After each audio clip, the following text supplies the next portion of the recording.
আসসালামু আলাইকুম।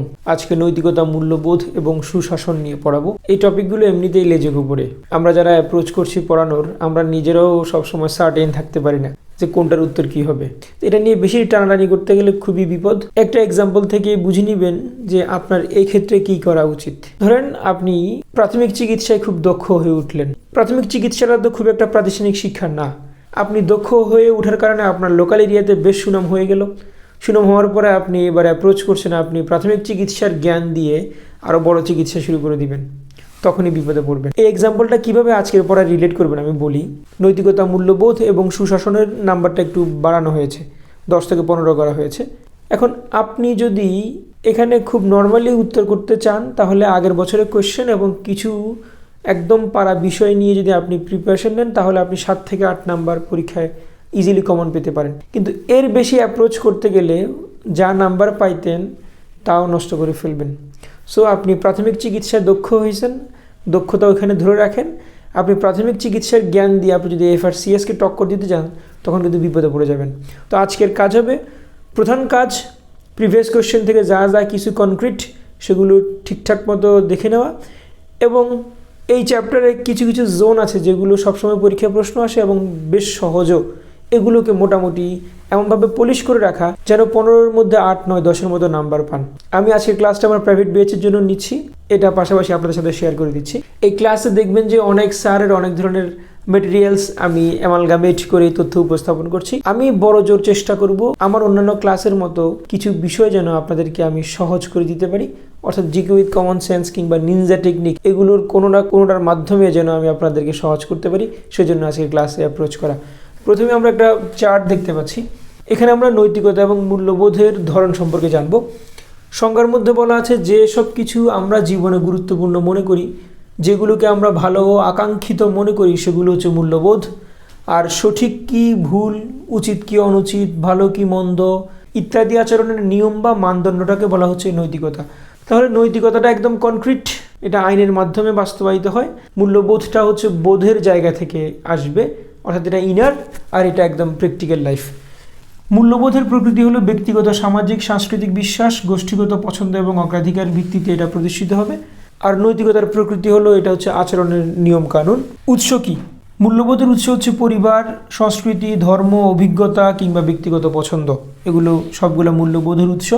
আর নৈতিকতার উৎস হচ্ছে যুক্তি, সামাজিক নিয়ম, ধর্ম, দর্শন ও পেশা। এগুলোতে যেগুলো একদম কনক্রিট সেগুলো নৈতিকতা, আর যেগুলো বোধের জায়গায় থাকবে সেগুলো হচ্ছে মূল্যবোধ। এই বিষয়গুলো দিয়ে আপনি ফার্দার যদি কোনো এক্সাম্পল পান, ওই এক্সাম্পলটা জাস্ট একটু পলিশ করে রাখার চেষ্টা করবেন, এর বেশি যাওয়ার দরকার নেই। আপনি যদি বেশি গভীরে যান তাহলে ডুববেন, আর যদি বেশি উপরে যান তাহলে বাতাস পাবেন না, দুদিকেই মরবেন। সো ব্যালেন্সে থাকার চেষ্টা করেন। এরপরে প্রশ্ন করে, অর্থাৎ মূল্যবোধ আপনাকে প্রশ্ন করবে কি ধরনের প্রশ্ন করলে বুঝবেন যে এটা মূল্যবোধ না নৈতিকতা। কোন একটা ইস্যুতে আপনি এটা ভাবতে পারেন যে এটা আমার কাছে কতটা গুরুত্বপূর্ণ। আবার নৈতিকতাটা হচ্ছে এটা করা কি ভুল, এটা কি ঠিক, উচিত নাকি অনুচিত। পরিবর্তনশীলতা, মূল্যবোধ ব্যক্তিভেদে বিভিন্ন রকম হতে পারে, এটা পরিবর্তিত হয়। এক একজনের কাছে মূল্যবোধ এক এক রকম হয়। নৈতিকতাটা তুলনামূলকভাবে একই সমাজ বা একই জোনে কিছুটা স্থিতিশীল, অনেকেই একই রকম প্র্যাকটিস করে বা করতে বাধ্য।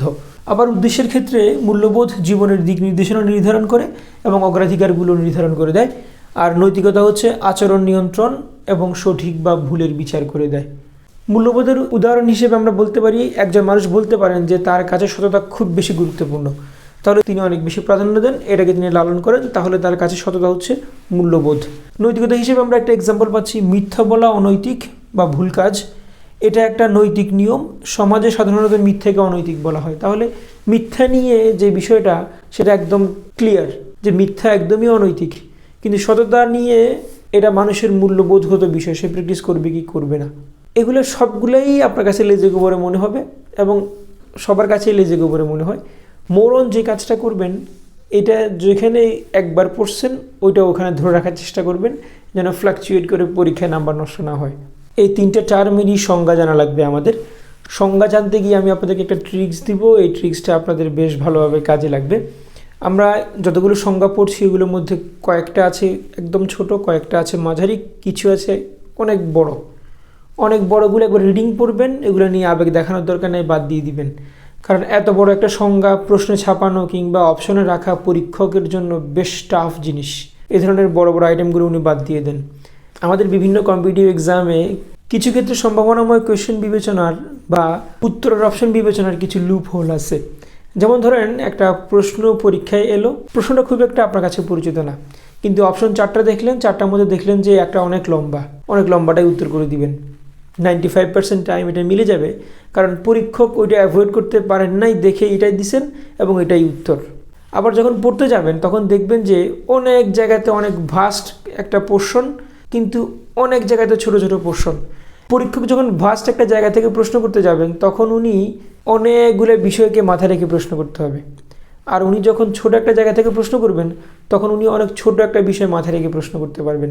তাহলে তার জন্য ছোট জায়গা থেকে প্রশ্ন করা ফ্লেক্সিবল, বড় জায়গা থেকে প্রশ্ন করা একটু টাফ। ধরেন আপনাকে আমি প্রশ্ন করলাম নিচের কোন দেশটি নেটো জোটের দেশ নয়, আবার যদি প্রশ্ন করি নিচের কোন দেশটি বাল্টিক রাষ্ট্র নয়, তাহলে বাল্টিক রাষ্ট্র নয় বললে 3টার বাইরে যাই পাবো তাই বাদ, কিন্তু নেটো এর নয় কোনটা এটা যদি জানতে চাই তাহলে 32টা দেশ মাথায় নিয়ে প্রশ্ন করতে হবে।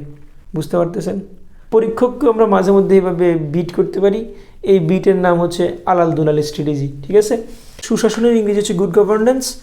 ম্যাককার্নি ইনি একটা সংজ্ঞা দিয়েছেন, এটা সুশাসনের সবচেয়ে গ্রহণযোগ্য সংজ্ঞা। সুশাসন বলতে রাষ্ট্রের সাথে সুশীল সমাজের, সরকারের সাথে শাসিত জনগণের, শাসকের সাথে শাসিতের সম্পর্ককে বোঝায়। আপনারা একবার দুবার রিডিং পড়বেন, কিভাবে এটা পরীক্ষার হলে মাথায় রাখা যায় সেটা আমি একটু পরে বলে দিচ্ছি। এরপর ইউএনডিপি 1996 সালে সংজ্ঞা প্রদান করেছে, একটি দেশের সার্বিক স্তরের কার্যাবলী পরিচালনার জন্য অর্থনৈতিক, রাজনৈতিক এবং প্রশাসনিক কর্তৃত্বের চর্চার বা প্রয়োগের পদ্ধতি হলো সুশাসন।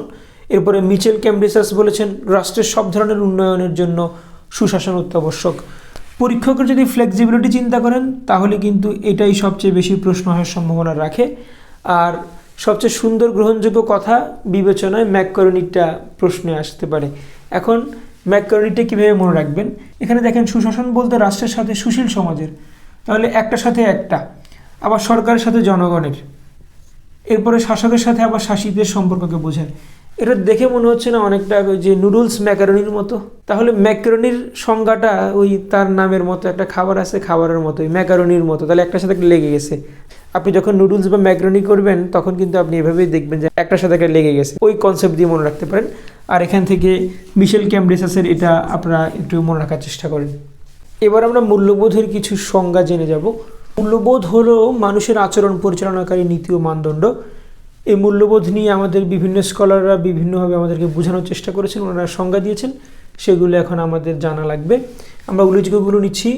ফার্স্টলি হচ্ছে এমআর উইলিয়ান, মানুষের ইচ্ছার একটি মানদণ্ড। তাহলে মূল্যবোধ হলো মানুষের ইচ্ছার একটা মানদণ্ড। আমরা এটাকে, এই কথাটা বলেছেন এমআর উইলিয়ান। এখন এই যে উইলিয়ানের এখান থেকে যদি আমরা একটা শব্দ বের করি, উইলের ভালো বাংলা কি? উইলের ভালো বাংলা হচ্ছে ইচ্ছা। তাহলে উইলিয়ানের কথার মধ্যে উইল আছে মানে ইচ্ছা আছে, তাহলে মানুষের ইচ্ছার একটি মানদণ্ড হলো মূল্যবোধ। এই কথাটা কে বলেছেন? উইলিয়ান বলেছেন। I think clear. এরপর আর.টি. শেফার বলেছেন ভালো মন্দ, কাঙ্ক্ষিত বা অনাকাঙ্ক্ষিত এবং ঠিক বেঠিক সম্পর্কে সমাজের বিদ্যমান ধারণার নামই হচ্ছে মূল্যবোধ। এটা দিয়ে একবার রিডিং পড়ে ফেলবেন, যাই মনে থাকলো। আপনাদেরকে এটা পড়ানোর পাশাপাশি একটা কঠিন বাংলা বানানো শিখাই দেই। বাংলা বানানোর নিয়মের ক্ষেত্রে একটা চমৎকার নিয়ম আছে, সেটা হলো বর্গের প্রত্যেকটা বর্ণ শেষ বর্ণের সাথে গিয়ে যুক্ত বর্ণ করবে। তাহলে আমরা দেখতে পাই ব্যাপারটা কেমন হয়। যেমন একটা শব্দ আমরা এতদিন অঙ্ক লিখতাম, অঙ্ক লিখা যাবে না, লিখতে হবে এরকম অঙ্ক। এরপরে আমরা যদি বলি যে সংখ্যা লিখা যাবে না, আমাদেরকে লিখতে হবে এরকম সংখ্যা। বর্গের প্রত্যেকটা বর্ণ তার শেষ বর্ণের সাথে যুক্ত বর্ণ করবে। এই নিয়ম অনুযায়ী আমরা দেখতে পাচ্ছিলাম যে কেউ যদি কাঙ্ক্ষটা এভাবে লিখে খ তাহলে হয়ে যাওয়ার কথা, কিন্তু না, কাঙ্ক্ষই একমাত্র সংস্কৃত ধাতু যেটা এই নিয়মটাকে বুড়ো আঙ্গুল লিখিয়েছে। এই কাঙ্ক্ষ সংস্কৃত ধাতুটা এটা লিখতে হবে উঁর সাথে ক্ষীয়কে সংযুক্ত করে। তাহলে উঁর সাথে ক্ষীয়কে সংযুক্ত করার পরে কাঙ্ক্ষ হলো। এখন এই কাঙ্ক্ষ থেকে যতগুলো বানান পাবো সবগুলো কিন্তু উ ক্ষীয়ই থাকবে। তাহলে অনেকেই আকাঙ্ক্ষা লিখতে ক আর খ দেয়, এটা হবে না। তাহলে আমরা কাঙ্ক্ষ লিখবো উ ক্ষীয় দিয়ে, আর এই কাঙ্ক্ষ থেকে যতগুলো শব্দ আসবে সবগুলো আমরা উ ক্ষীয় দিয়ে লিখবো, ক খ বা উ খ করা যাবে না। পামফ্রে কি বলেছেন? মূল্যবোধ হচ্ছে ব্যক্তি বা সামাজিক দলের অভিপ্রেত ব্যবহারের সুবিন্যস্ত প্রকাশ। এগুলো 2-3 বার রিডিং পড়ে ফেলার পরে কোনো না কোনোভাবে একটা মাইন্ড ক্যাচিপে বের করে রাখেন। আমি কিছু তো বের করে দিচ্ছি, আরও কিছু যদি আপনি পারেন আপনার জন্য এটা ফেভারে আসবে। এরপরে ফ্রাঙ্কেল বলেছেন মূল্যবোধ হলো আবেগিক ও আদর্শিক ঐক্যের বোধ। তাহলে ফ্রাঙ্কেলকে যদি আমরা আঙ্কেল বলি, আঙ্কেলের সাথে আমাদের একটা আবেগিক সম্পর্ক আছে, তাহলে আবেগিক এবং আদর্শিক ঐক্যের বোধ, এই কথাটা কে বলেছেন? ফ্রাঙ্কেল। ওকে। বিগ বলেছেন মূল্যবোধ হলো সেসব কাজ, অভিজ্ঞতা ও নীতি যা মানুষের শুভ বুদ্ধির উন্নয়ন ঘটায়। তাহলে এখানে একটা শব্দ চলে আসছে শুভ বুদ্ধি। তাহলে শুভ বুদ্ধি আমরা বলতে পারি বিগ বুদ্ধি। আমরা কি বলবো? বিগ বুদ্ধি, শুভ বুদ্ধি। তাহলে শুভ বুদ্ধির উন্নয়ন ঘটানোর কথা আমরা কার কথায় পাচ্ছি? বিকের কথায় পাচ্ছি। তাহলে শুভ বুদ্ধি, বুদ্ধি, বিক। মূল্যবোধ সম্পর্কিত কিছু উক্তি আমাদের পরীক্ষার জন্য গুরুত্বপূর্ণ। আমরা দেখতে পাচ্ছি প্রথমে আছে স্টুয়ার্ট সি ডডের একটা উক্তি, মূল্যবোধ হলো সেই সকল রীতিনীতির সমষ্টি যা ব্যক্তি সমাজের কাছে পেতে চায়, যা সমাজ ব্যক্তির কাছ থেকে লাভ করে। তাহলে এটা একটা ভাইস ভার্সা টাইপের। স্টুয়ার্ট সি ডডের এই উক্তিটা একটু ভালো করে মাথায় রাখার চেষ্টা করবেন। এরপরে নিকোলাস রেসারের যে কথাটা সেটা হলো সামাজিক মূল্যবোধ হলো সেসব গুণাবলী যা ব্যক্তি নিজের সহকর্মীদের মধ্যে দেখে খুশি হয় এবং নিজের সমাজ, জাতি, সংস্কৃতি ও পরিবেশকে মূল্যবান মনে করে আনন্দিত হয়। এখানে আনন্দিত হয় এই টার্মটা পর্যন্ত যদি আসেন তাহলে আমি বলবো আপনি যখন কোনো একটা জায়গাতে রেস করেন, রেস করে যদি আপনি জয়লাভ করে ফেলেন তাহলে আপনার কাছে আনন্দ লাগে না? লাগে তো। তাহলে রেসার, রেস, আনন্দ একটুকে থাকেন। লাইনটা যদি এত লম্বা হয় তাহলে আনন্দের মধ্যে রেস ফিল করেন, আর যদি আরও ছোট হয়ে যায় তাহলে যেসব গুণাবলী নিজের সহকর্মীদের মধ্যে দেখে খুশি হয়, এখানে আপনার খুশি আনন্দ চলে আসছে। সুতরাং খুশি বা আনন্দ দেখলে আপনি রেসের একটা ফিলিংস নিয়ে আসবেন, নাম্বার পেয়ে যাবেন, কোনো কথা হবে না। এরপরে ক্লাইভ কুখেন বলেছেন মূল্যবোধ হলো ব্যক্তি বা সামাজিক দলের অভিপ্রেত ব্যবহারের একটি সুবিন্যস্ত প্রকাশ। তাহলে অভিপ্রেত ব্যবহারের সুবিন্যস্ত প্রকাশ, এই কথাটা কে বলেছেন? এটা বলেছেন কুখেন। তো আপনাদেরকে যে কথাগুলো বলতে পারি সেগুলো তো বলা যায়ই, কিন্তু না বলতে পারার মতো অনেকগুলো কথা মুখে আটকে থাকে। সব কথা আমার কাছ থেকে শুনিয়েন না। এ ধরনের অশ্রাব্য কথা দিয়ে টেকনিক বানানো খুব টাফ জিনিস। আপনারা কিছু নিজেরা বানান, নিজেদের মধ্যেই রাখেন। এতক্ষণ যতগুলো কথা আপনারা অন্য অনেক স্যারের ক্লাসের কথাই দেখছেন, আপনারা আবেগহারা এই ক্লাস থেকে চলে গেলে কিন্তু বিপদ আছে। আমি আজকের এই ক্লাসে অনেকগুলো নতুন টার্ম নিয়ে আসব। আমি একটু পরে আলোচনা করব নৈতিকতার ক্ষেত্রে মেকিয়াভেলি কী ধরনের ডাবল স্ট্যান্ডার্ড নিতে বলেছেন একজন শাসককে। এরপরে ইউএনসিএসি নামে একটা সনদ আছে, সেই সনদ নিয়ে কথা বলবো।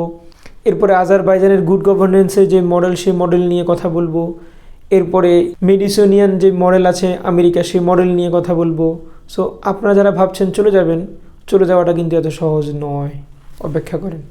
আমরা দেখতে পাচ্ছি নৈতিকতা হলো সুশাসনের অন্তর্নিহিত শক্তি, ব্যক্তির ভালো মন্দ, উচিত অনুচিত, ন্যায় অন্যায়, নৈতিক মূল্যবোধেরই অংশ। এরপরে নৈতিকতা কোনো আইন নয়, তবে আইনের ভিত্তি হিসেবে কাজ করে। মানুষের বাহ্যিক ও মানসিক উভয়বিধ আচরণ নিয়ন্ত্রণ করে হচ্ছে নৈতিকতা। মানুষের অন্তর্নিহিত ধ্যান ধারণার সমষ্টি যা মানুষের সুকুমার বৃত্তি অনুশীলনে অনুপ্রাণিত করে। এই কথাটা গুরুত্বপূর্ণ। নৈতিকতা হচ্ছে মানুষের অন্তর্নিহিত ধ্যান ধারণার সমষ্টি যা মানুষের সুকুমার বৃত্তি অনুশীলনে অনুপ্রাণিত করে।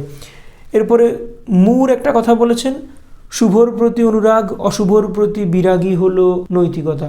ধরে নেন মুর মানে মন, বুঝছেন কিছু একটা, মুর মানে মন, ঠিক আছে? তো মনের মধ্যে অনুরাগ বিরাগের একটা বিষয় নিয়ে এসে কোনো রকম মনে রাখেন, দেখবেন যে 2 দিন পরে এটা অটো কনক্রিট হয়ে গেছে। এরপরে সক্রেটিসের একটা ঐতিহাসিক উক্তি আছে, ভার্চু ইজ নলেজ। আর এর কাছাকাছি আরেকটা আছে ফ্রান্সিস বেকনের নলেজ ইজ পাওয়ার। এই দুইটার মধ্যে আরেকটা এসে আপনার সাথে ক্যাচার লাগতে পারে। ভার্চু ইজ নলেজ, এটা সক্রেটিসের হবে মাস্ট। আর সক্রেটিসের আরেকটা বিখ্যাত উক্তি আছে নো দাই সেলফ। আর ফ্রান্সিস বেকনের নলেজ ইজ পাওয়ার, এটা আবার টমাস হবসেরও হতে পারে, কারণ টমাস হবস ছিলেন ফ্রান্সিস বেকনের একজন সচিব। সো ওদের দুজনের মধ্যে যোগ সাজেশে অনেক কিছু লেখা হয়েছিল, এই জন্য কোনো কোনো জায়গায় নলেজ ইজ পাওয়ার এই কথাটা টমাস হবসেরও হয়ে থাকে। এটা বেসিকলি হচ্ছে ফ্রান্সিস বেকনের কথা। এইদিকে তাকান, এই যে মেকিয়াভেলির ডাবল স্ট্যান্ডার্ডের যে কথাটা বলছিলাম সেটা চলে আসতেছে, অপেক্ষা করেন। জোনাথন হাইট নৈতিকতার সংজ্ঞা দিতে গিয়ে তিনি 3টা উপাদানের মাধ্যমে নৈতিকতাকে সংজ্ঞায়িত করেছেন। 3টে উপাদান হচ্ছে ধর্ম, ঐতিহ্য এবং মানব আচরণ, অর্থাৎ 3টাকেই তিনি প্রায়োরিটি দিয়েছেন নৈতিকতাকে বিল্ড আপ করার ক্ষেত্রে। এরপরে আর এম ম্যাকাইভার তিনি বলেছেন নৈতিকতা এমন একটি বিষয় যার পিছনে সার্বভৌম রাষ্ট্রের আইন বা কর্তৃত্বের সমর্থন থাকে না, বরং এটি মানুষের ব্যক্তিগত ও সামাজিক আচরণের একটি মৌলিক দিক, যা ভালো মন্দ উচিত অনুচিত নির্ধারণ করে। এই নৈতিকতা, মূল্যবোধ এবং সুশাসনের ক্লাসে 2-3টা শব্দ খুবই কমন: উচিত, অনুচিত, ভালো মন্দ। এই হাবিয়ামার কিস্সাগুলো দিয়েই মাথা ঘুরে যাচ্ছে। এরপর আসেন হচ্ছে উড্রো উইলসন। উড্রো উইলসন তিনি বলেছেন আইন হলো রাষ্ট্রের নৈতিক অগ্রগতির দর্পণ। তাহলে উড্রো উইলসন আমরা বলবো নৈতিক অগ্রগতির দর্পণ। একটু কবিতার মতো করে পড়ে ফেললে কেমন হয়? উড্রো উইলসন অগ্রগতির দর্পণ, হয় না?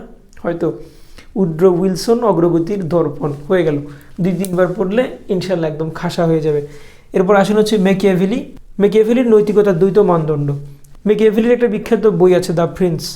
দ্য প্রিন্স গ্রন্থে তিনি শাসককে অনেকগুলো উপদেশ দিয়েছেন। ওই অনেকগুলো উপদেশ থেকে একটা উপদেশ আমাদের নৈতিকতার ক্ষেত্রে কাজে লাগছে। তিনি শাসককে বলেছেন 2 ধরনের রোল প্লে করতে। একদিক থেকে তিনি বলেছেন শেয়ালের মতো চালাক হইতে বা ধূর্ত হইতে, আরেক দিক থেকে বলেছেন সিংহের মতো স্ট্রং থাকতে। এটা অনেকটা রিয়ালিজম শিখায় আমাদেরকে। আমরা রিয়ালিজম নিয়ে যদি কোনোদিন ক্লাসে আলোচনা করি তখন হয়তো আমরা আর একটু ক্লিয়ার করতে পারবো। এই ম্যাকিয়াভেলি হচ্ছেন আধুনিক রাষ্ট্রবিজ্ঞানের জনক, আর এমনিতেই রাষ্ট্রবিজ্ঞানের জনক হচ্ছেন এরিস্টটল। এইবার একটু আইন নিয়ে জানার চেষ্টা করি। এরিস্টটল বলেছেন আইন হলো রাষ্ট্রের যুক্তিসিদ্ধ ইচ্ছার অভিব্যক্তি। মুখস্থ করে ফেলার চেষ্টা করেন, ছোট লাইন, বেশ গুরুত্বপূর্ণ। জন অস্টিন বলেছেন আইন হলো সার্বভৌম ক্ষমতার আদেশ, যা অনুমোদনের হুমকির মাধ্যমে সমর্থিত। এই লাইনগুলো কিছুক্ষণ টানা রিডিং করার চেষ্টা করবেন, তাইলে মোটামুটি কার সাথে কোন লাইনটা যায় সেটার মধ্যে একটা যোগসাজশ তৈরি হবে। অধ্যাপক ডাইসি বলেছেন আইনের শাসনের ভিত্তি হলো 3টি: আইনের প্রাধান্য, আইনের দৃষ্টিতে সমতা এবং সংবিধানের উৎস হলো আইন। এক্ষেত্রে আমরা আইনের দৃষ্টিতে সমতা সংবিধানের কোথায় আছে এটা যদি জেনে যাই তাহলে আমাদের জন্য লাভ হয়। তাহলে বাংলাদেশ সংবিধানে 27 নং অনুচ্ছেদে বলা আছে আইনের দৃষ্টিতে সমতা। তাহলে আইনের দৃষ্টিতে সমতা কত নাম্বার? 27 নং অনুচ্ছেদ। আর নারী পুরুষ সমান অধিকার লাভ করবে 28-এর 2 নং অনুচ্ছেদে। এগুলো আমরা একটু পরে, সংবিধানের একটা পার্ট আছে সেই পার্টে আমরা আলোচনা করবো এগুলো। এরপরে জন লক তিনি বলেছেন যেখানে আইন থাকে না সেখানে স্বাধীনতা থাকতে পারে না। তাহলে একটা না থাকলে আরেকটা লক হয়ে যাবে, ঠিক আছে? তাহলে যেখানে আইন থাকে না সেখানে কি থাকতে পারবে না? স্বাধীনতা থাকতে পারবে না। এরপরে আইন হলো সার্বভৌম শক্তির আদেশ। এই কথাটা অনেকেই বলেছেন। হবস বলেছেন, বোঁদা বলেছেন, এরপরে হল্যান্ড বলেছেন, জন অস্টিন বলেছেন। এরপরে হল্যান্ড বলেছেন আইন মানুষের বাহ্যিক আচরণ নিয়ন্ত্রণ করে। এরপরে সালমন বলেছেন ন্যায় সংরক্ষণের তাগিদে রাষ্ট্র যেসব নীতি স্বীকার ও প্রয়োগ করে তাই আইন। এই সংজ্ঞাগুলো একটু ঠান্ডা মাথায় ভালো করে মাথায় গেঁথে নেন, নাইলে কিন্তু হাতে হারিকেন তেল থাকবে না। ই গভর্নেন্স মূলত কি সেটা একটু ভালো করে বুঝে নেই। ই গভর্নেন্স হলো সরকার ও শাসন ব্যবস্থার স্বচ্ছতা আনয়নের জন্য সরকারি অফিস সমূহে তথ্য ও যোগাযোগ প্রযুক্তির অবাধ ব্যবহার। ই গভর্নেন্স মূলত ডিজিটাল সরকার। চন্দ্রবাবু নাইডু বলেছেন ই গভর্নেন্স হলো স্মার্ট গভর্নমেন্ট। তথ্যের মাধ্যমে নাগরিক ক্ষমতায়ন বাড়ানো ই গভর্নেন্সের উদ্দেশ্য। ই গভর্নেন্সের বাধা শাসক ও বিরোধী দল। ই গভর্নেন্স শব্দটির প্রথম ব্যবহার শুরু হয় 1990-এর দশকের শেষের দিকে। A2I চালু করে ইউনেস্কো। A2I আগে আমরা জানতাম অ্যাক্সেস টু ইনফরমেশন, কিন্তু সেটাকে চেঞ্জ করা হয়েছে অ্যাসপায়ার টু ইনোভেট। এটা বেশ গুরুত্বপূর্ণ, হয়তো এই আপডেটটা অনেকেই এখনও অ্যাটাচ করতে পারেননি। তাহলে A2I মানে হচ্ছে aspire to innovate, access to information আর নাই। লাস্কি আইনের সংজ্ঞা দিতে গিয়ে বেশ কিছু কথা বলেছেন। তিনি বলেছেন আইনের বিরোধিতা করা মানে হলো নৈতিক বিরোধিতা, সরকার রাষ্ট্রের মুখপাত্র। এরপরে তিনি আরও বলেছেন চিরন্তন সতর্কতার মধ্যে এই স্বাধীনতার মূল্য নিহিত। তাহলে এই কথাগুলোকে আমাদের একটু লালন করতে হবে, ধারণা করতে হবে। এরপরে আইন ও স্বাধীনতা পরস্পর বিরোধী, এই কথাটা বলেছেন হারবার্ট স্পেন্সার। আর রুশো বলেছেন সাম্য ছাড়া স্বাধীনতা অর্থহীন। তাহলে রুশোর কথার সাথে সাম্য এবং স্বাধীনতার একটা যোগসাজশ আছে। আর লাস্কির কথার মধ্যে সতর্কতা এবং স্বাধীনতার একটা বিষয় আছে। তাহলে লাস্কি হলো সতর্কতা, স্বাধীনতা, আর রুশো হলো সাম্য এবং স্বাধীনতা। এবার যেভাবে পারেন মনে রাখার চেষ্টা করেন। এরপরে রুশোর একটা বিখ্যাত উক্তি আছে, উক্তিটা তিনি করেছিলেন দ্য সোশ্যাল কন্ট্রাক্ট বইটিতে। উক্তিটা হচ্ছে man is born free but everywhere he is in chain. অর্থাৎ মানুষ মুক্ত হয়ে জন্মগ্রহণ করে কিন্তু সে সর্বত্রই শৃঙ্খলিত। স্বাধীনতা ও আইনের মধ্যে বিরোধ নেই। তাহলে আগের কথাটা ছিল আইন ও স্বাধীনতার পরস্পর বিরোধী, এটা বলেছেন হারবার্ট স্পেন্সার। আবার বার্কার বলেছেন স্বাধীনতা ও আইনের মধ্যে কোনো বিরোধ নেই। তো দুইজন লোক যদি দুই ধরনের কথা বলে, আপনি যদি দুই ধরনের কথা বলতাম আমরা কিন্তু মারামারি করতাম, এরকম না?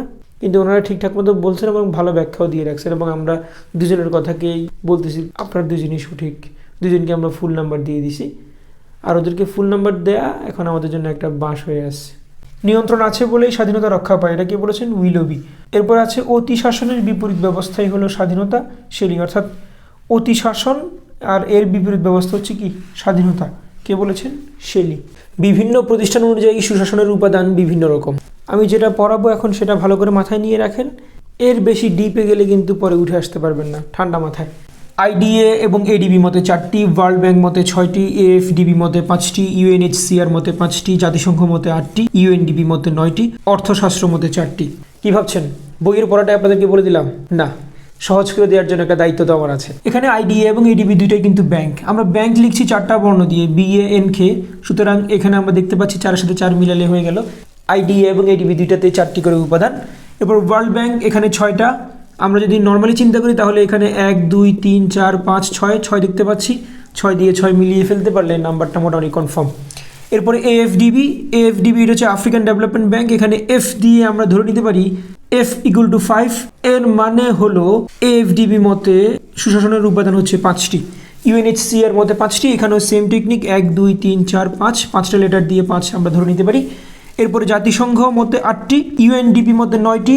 এখানে ইউএন থেকে আমি এন নিব, এন থেকে 9 হবে, আর ইউএনডিপি মানে 9, খুব সহজে মনে রাখতে পারবো। এরপরে আছে অর্থশাস্ত্রতে 4টি। এখানে আমরা 4টা অংশ দেখতে পাচ্ছি, সুতরাং 4-এ 4 মিলিয়ে নিব। সবগুলো তো একদম সহজ করে দিলাম। এবার জাস্ট জাতিসংঘটা মনে রাখেন, জাতিসংঘ মানে 8টা। ওয়ার্ল্ড ব্যাংকের স্তম্ভ অবশ্য 4টা। এর বাইরে মূল্যবোধের উপাদান আছে 10টা। এখানে আইনের উৎস আছে অস্ট্রিয়ার মতে 1টি, হল্যান্ডের মতে 6টি এবং ওপেনহাইমারের মতে আছে 7টি। এখানে একটা বিষয় আপনাদেরকে বলে রাখি, ব্যক্তি স্বাতন্ত্র্যবাদ বলে একটা মতবাদ আছে। এই মতবাদের প্রবক্তা হচ্ছেন জন স্টুয়ার্ট মিল। জন স্টুয়ার্ট মিল তার বই অন লিবার্টিতে এই ব্যক্তি স্বাতন্ত্র্যবাদের বিভিন্ন গতি প্রকৃতি ব্যাখ্যা করেছেন। আজকের এই ক্লাসের সাথে আমাদের যতগুলো সংবিধানের রিলেশন আছে সেগুলো এখন জেনে নিব। আমাদের সংবিধানে মৌলিক চাহিদা আছে 5টা। এই 5টা মৌলিক চাহিদার কথা বলা আছে 15 নং অনুচ্ছেদে। এরা শিরোনাম হচ্ছে মৌলিক প্রয়োজনের ব্যবস্থা। ওই যে আমি পড়িয়েছিলাম 15 প্রয়োজন, মৌলিক প্রয়োজন। এরপরে মৌলিক অধিকার আমাদের আছে 18টি। এই 18টি মৌলিক অধিকার 27 থেকে 44 নং অনুচ্ছেদ, মাঝখানে একটা বাদ দিয়ে আলোচনা করা আছে। 30 নং অনুচ্ছেদ বাদ দিয়ে আলোচনা করা আছে। এই 30 নং অনুচ্ছেদে বলা আছে বিদেশি খেতাবের কথা, অর্থাৎ বাংলাদেশের কেউ যদি বিদেশি কোনো পুরস্কার পায় সেক্ষেত্রে তিনি সেটা গ্রহণ করতে যেতে পারবেন রাষ্ট্রপতির অনুমোদন সাপেক্ষে। সো বিদেশি খেতাব গ্রহণের বিষয়টা বলা আছে 30 নম্বরে। এখন মৌলিক অধিকার এবং মৌলিক চাহিদার মধ্যে একটা পার্থক্য আপনারা হয়তো জিজ্ঞেস করতে পারেন। মৌলিক চাহিদা হচ্ছে 5টা, অন্ন, বস্ত্র, বাসস্থান, শিক্ষা এবং চিকিৎসা। মৌলিক 18টা আছেই। মৌলিক চাহিদাগুলো যদি মানুষের না থাকে তাহলে সরকার দিতে বাধ্য নয়, কিন্তু মৌলিক অধিকার দিতে সরকার বাধ্য। এরপরে জনস্বাস্থ্য এবং নৈতিকতার কথা আছে 18 নম্বর অনুচ্ছেদে। আমি এটা আমার সংবিধানের ক্লাসে একদম সেই করে পড়াই দিছি। আমরা নৈতিকতা শব্দকে একটু কনভার্ট করে নিব অনৈতিক। মনে রাখার জন্য জাস্ট এটা ভাববো অনৈতিক। আর অনৈতিক একটা ফিগার আছে 18+। তাহলে আমরা ধরে নিব 18+ মানে অনৈতিক, আর 18 মানে হচ্ছে নৈতিকতা। ওকে। এরপর আইনি দৃষ্টিতে সমতা 27 নম্বর। নারী পুরুষের সমান অধিকারের কথা বলা আছে 28-এর 2 নম্বর অনুচ্ছেদে। আর একটা বিষয় বোনাস জানবো, সেটা হলো রাষ্ট্রের উপাদান হচ্ছে 4টা। এই 4টা উপাদানের মধ্যে নির্দিষ্ট ভূখণ্ড, জনগণ, সরকার এবং সার্বভৌমত্ব আছে। সার্বভৌমত্বের ইংরেজি হচ্ছে সভারেন্টি। এই সার্বভৌমত্ব হচ্ছে রাষ্ট্রের সবচেয়ে অপরিহার্য এবং রাষ্ট্রের সর্বময় ক্ষমতার যে একটা ট্রাম্প কার্ড, সেটা হচ্ছে সার্বভৌমত্ব। সুশাসনের ধারণা ওয়ার্ল্ড ব্যাংক প্রথম দেয় 1989 সালে। এরপরে 1994 সালে সুশাসনের সংজ্ঞা এবং বৈশিষ্ট্য দেয় ওয়ার্ল্ড ব্যাংক। আর 2000 সালে 4টি স্তম্ভের কথা জানায় ওয়ার্ল্ড ব্যাংক। এরপরে সুশাসনের সংজ্ঞার ক্ষেত্রে এডিবি বলেছে 1995, IMF 1996, ইউএনডিপি 1997, আইডিএ 1998 এবং এএফডিবি 1999। মানবাধিকার সনদ ঘোষণা করা হয়েছে 10 ডিসেম্বর 1948 সালে। এই 10 ডিসেম্বর হচ্ছে মানবাধিকার দিবস। আর মানবাধিকার সনদ যেটা, সেটা 1994 সালে। আর মানবাধিকারের প্রথম পদক্ষেপ হিসেবে আমরা জানি বিল অফ রাইটস 1869 সালে। ব্রিটিশ ঐতিহাসিক বিল অফ রাইটসকে ধরা হয় মানবাধিকারের প্রথম পদক্ষেপ। এবার একটা খুবই আনকমন পড়া পড়ে ফেলি, আমাদের বাজারের কোনো বইতে এটা হয়তো নেই। আসান এটা একটা বিশেষ ধরনের সার্ভিস।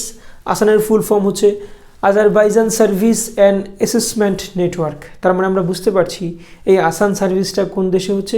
আজারবাইজানে। কি হচ্ছে এখানে? আসান সার্ভিস হচ্ছে নাগরিকদেরকে দ্রুত, স্বচ্ছ ও সহজে সরকারি সেবা প্রদান করে সেখানে সুশাসন প্রতিষ্ঠা করার যে পদক্ষেপ তাকে বলছি আমরা আসান প্রজেক্ট বা আসান সার্ভিস। সো আসান সার্ভিস কোন দেশের সাথে জড়িত এটা আমরা বুঝে নিব। আজারবাইজানের সাথে। কোন টার্মের সাথে জড়িত? সুশাসন বা গুড গভর্নেন্সের সাথে। ঠান্ডা মাথায় আমরা উত্তর করে নিব। এরপরে OHCHR, এটা বেশ আলোচিত একটা issue. Office of the UN high commissioner for human rights, এটা প্রতিষ্ঠিত হয়েছিল 1993 সালে, সদর দপ্তর জেনেভায়। এটি হলো জাতিসংঘের মানবাধিকার বিষয়ক প্রধান সংস্থা। বর্তমানে প্রধান হচ্ছেন ভলকার টুর্ক। এরপরে UNCAC একটা আছে, এটা হচ্ছে UN কনভেনশন এগেনস্ট করাপশন, অর্থাৎ জাতিসংঘের দুর্নীতি বিরোধী যেই সনদ তাকে বলা হচ্ছে UN কনভেনশন এগেনস্ট করাপশন।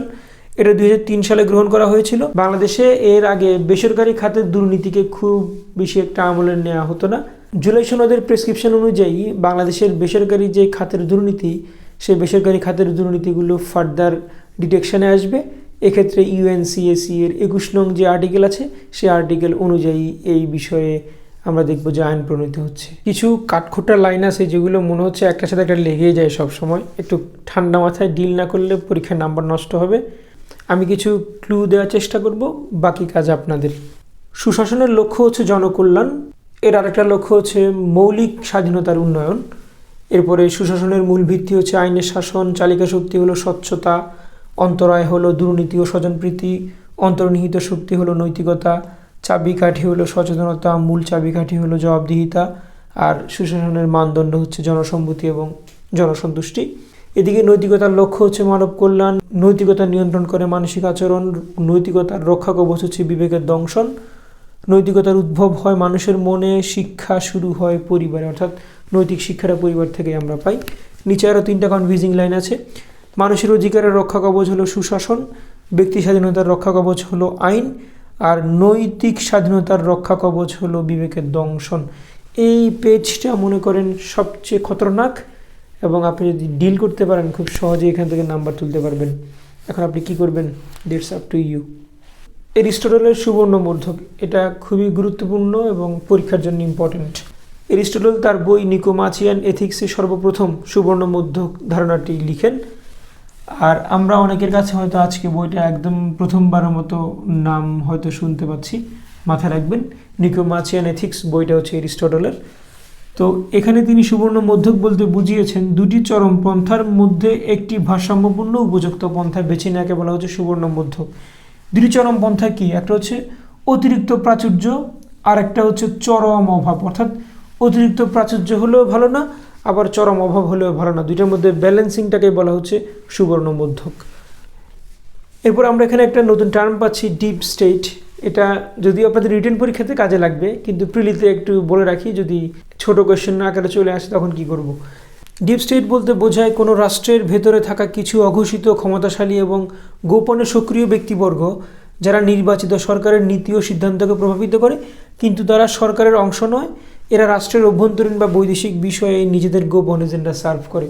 আমরা দেখতে পাই বিভিন্ন দেশে এ ধরনের কিছু লোক থাকে। পাকিস্তানের ডিপ স্টেটের ভূমিকা বেশ মুখ্য। সেনাবাহিনীকে কেউ যদি হাতে রাখতে না পারে তাহলে তাকে ক্ষমতা ছাড়তে হয়। এই যে আমরা ইমরান খানের সাথে সেনাবাহিনীর এই বিষয়টা বুঝলাম। এর বাইরে বড় বড় দেশগুলোতে এবং আরও অনেকগুলা থার্ড ওয়ার্ল্ড কান্ট্রিতে এই ডিপ স্টেটের ব্যাপক আকারে আমরা নেতিবাচক ভূমিকা দেখতে পাই।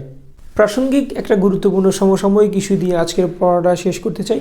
আমরা গত কয়েকদিন আগে ভেনেজুয়েলাতে মার্কিন আগ্রাসন দেখতে পেয়েছি। ভেনেজুয়েলার প্রেসিডেন্ট মাদুরো এবং তার স্ত্রীকে ডোনাল্ড ট্রাম্পের বাহিনী ধরে নিয়ে গেছে। তখনকার সময় থেকে সুশাসনের আর একটা পার্সপেক্টিভ, ভিন্ন লেয়ার আলোচিত হচ্ছে। এটাকে বলা হচ্ছে আমেরিকান মেডিসোনিয়ান মডেল। অর্থাৎ এই মেডিসন ভদ্রলোক হচ্ছেন আমেরিকার সংবিধান রচয়িতা যারা ছিলেন তাদের মধ্যে অন্যতম একজন প্রবক্তা। এই ভদ্রলোকের পরামর্শ অনুযায়ী আমেরিকা তাদের সেপারেশন অফ পাওয়ার এবং চেকস অ্যান্ড ব্যালেন্সের মধ্যে একটা বিশাল মাইল ফলক স্ট্র্যাটেজি হাতে নিয়েছে। আর এই মাইল ফলকটা এখন পর্যন্ত তারা ফলো করতেছে। এই মেডিসোনিয়ান মডেলে কি আছে? এখানে ক্ষমতার বিভাজন এবং চেকস অ্যান্ড ব্যালেন্সটাকে কনফার্ম করা হয়েছে, যার মাধ্যমে সরকারের কার্যনির্বাহী প্রক্রিয়ায় 3টা ভাগ আছে। এই 3টা ভাগের একটা হচ্ছে আইনসভা, একটা হচ্ছে কার্যনির্বাহী যেখানে প্রেসিডেন্ট থাকবেন, আর একটা হচ্ছে বিচার বিভাগ। এই 3টে বিভাগ কাজ করবে ঠিকঠাক। 3টে বিভাগের কাছে বেশ দায়বদ্ধ থাকবে, জবাবদিহি থাকবে, এবং কোনো বিভাগই মনস্টার হতে পারবে না। অর্থাৎ কোনো বিভাগ যাচ্ছে তাইভাবে কোনো কিছু করতে পারবে না। এদের মধ্যে আবার চেক অ্যান্ড ব্যালেন্স আছে। তাইলে এই যে সুন্দর একটা সিস্টেম চালু করে দিল, কেউ কাউকে ডিঙিয়ে যেতে পারছে না, কেউ আবার দায়িত্বহীন হয়েও থাকতে পারছে না, এই সুন্দর মডেলটাকে বলা হচ্ছে মেডিসোনিয়ান মডেল। এই মডেলটা দরকার যে কোনো দেশের জন্যই, আর সুশাসন প্রতিষ্ঠা করার ক্ষেত্রে তো এই মডেলের কোনো বিকল্পই নাই। আজকে আমি চেষ্টা করেছি নতুন নতুন অনেকগুলো বিষয় আপনাদের সামনে তুলে ধরবার। এখন পরীক্ষকরা তো আলাল দুলালের স্ট্র্যাটেজিতে চলে গেছেন, যদি পরীক্ষায় দু একটা কোয়েশ্চেনের দিক থেকে চলে আসে ইনশাল্লাহ আপনারা পারবেন। আপনাদের কাছে যা যা ম্যাটেরিয়ালস আছে ওই ম্যাটেরিয়ালসের মধ্যে সবচেয়ে বেশি প্রায়োরিটি দিবেন প্রিভিয়াস কোয়েশ্চেন, দ্বিতীয়ত কনফিউজিং জোন, এবং আজকে আমি যা যা পড়ালাম সব কিছু মিলিয়ে আপনি ইনশাল্লাহ ভালো করছেন। আসসালামু আলাইকুম।